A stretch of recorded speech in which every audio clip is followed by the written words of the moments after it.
মার্কিন যুক্তরাষ্ট্রে বেশ জনপ্রিয় ও প্রয়োজনীয় সার্ভিস হল হোম কেয়ার সার্ভিস প্রোগ্রাম। বলা হয় বাংলাদেশ থেকে বয়স্করা যারা যুক্তরাষ্ট্রের কমিউনিটিতে আসেন তাদের কোনো রিটায়ারমেন্ট প্ল্যান থাকে না। অনেক সময় তারা নিজ পরিবারের পরিজনদের কাছে অবহেলিত হয়ে পড়েন। সেক্ষেত্রে হোম কেয়ার সার্ভিস প্রোগ্রাম খুবই উপকারী একটি প্রোগ্রাম বলে মনে করেন সংশ্লিষ্টরা। মূলত হোম কেয়ার সার্ভিস যে কোনো পেশাদার সহায়তা পরিষেবা দিয়ে থাকে, যা একজন ব্যক্তিকে তাদের বাড়িতে নিরাপদে বসবাস করতে সহায়তা করে। হোম কেয়ার পরিষেবাগুলি এমন কাউকে সাহায্য করে যিনি বার্ধক্যে উপনীত হয়েছেন বা শারীরিক সংকটজনিত কারণে দীর্ঘমেয়াদী সেবা প্রয়োজন এবং স্বাধীনভাবে জীবনযাপন করতে সহায়ক। তবে এই সেবায় এখন বড় পরিবর্তন এনেছে মার্কিন সরকার। মনিটরিংয়ের নামে পিপিএল বা পাবলিক পার্টনারশিপ এলএলসি নামক একটি কোম্পানির কাছে এই সেবার দায়িত্ব চলে যাচ্ছে।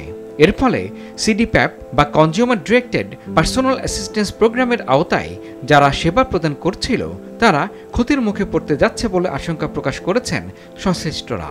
সিডিপ্যাপ বলে আমাদের যে সার্ভিসটা ছিল, যেটা আমাদের আত্মীয় স্বজন তার নিকট আত্মীয়কে দেখাশোনা করতে পারতো, ধর তার বাবা মাকে ছেলে মেয়ে দেখাশোনা করতে পারতো, এবং এই দেখাশোনা করার জন্য কোনো তাদের পূর্ব অভিজ্ঞতা বা সার্টিফিকেটের প্রয়োজন ছিল না। এই পিপিএল কোম্পানিতে এপ্রিল মাসের 1 তারিখ থেকে সম্পূর্ণভাবে পিপিএল এই সিডিপ্যাপের সার্ভিসগুলো পরিচালনা করবে।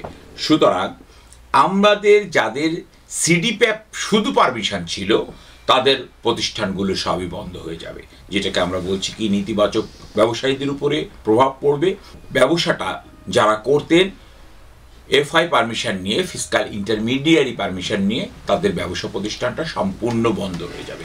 নিউ ইয়র্কে 2,80,000 সিডিপ্যাপ সার্ভিস গ্রহীতা থাকলেও নির্দিষ্ট সময়সীমার মধ্যে তাদের পিপিএল এর আওতায় আনা নিয়ে সন্দেহ প্রকাশ করেন হোম কেয়ার সার্ভিস প্রোগ্রামের অন্যতম এই কর্ণধার।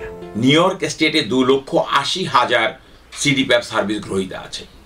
স্ট্যাটিস্টিক্সে দেখা যায় যে তারা 31শে মার্চের পর্যন্ত অনলি 22,000 মেম্বারকে এনরোল করেছে পিপিএল।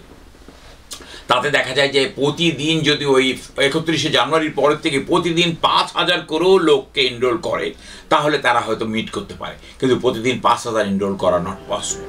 তবে সমাধানের পথও বাতলে দিয়েছেন দীর্ঘদিন হোম কেয়ার ব্যবসার এই পথ প্রদর্শক, যা থাকছে আগামী পর্বে।